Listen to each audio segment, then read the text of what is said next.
ki Nevruz, barış coşkusuyla, özgürlük coşkusuyla her alanda kutlayacağız. Nevruz ateşini coşturacağız.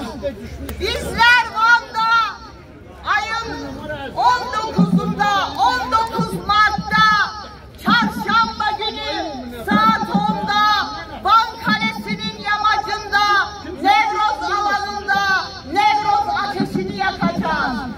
Bizler tüm halkımızı o gün Van Nevruz'unda barışın sesini, özgürlüğün sesini ve aynı zamanda demokratik yaşamın inşasını gerçekleştirme sesini yükselteceğiz.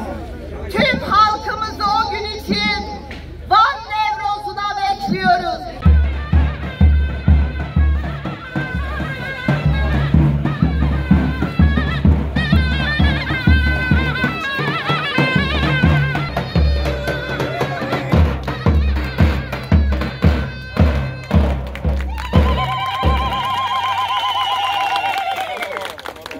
Bunarışı hem de erkişe 19 meheci vane ye Nevruz agir Nevruz beta.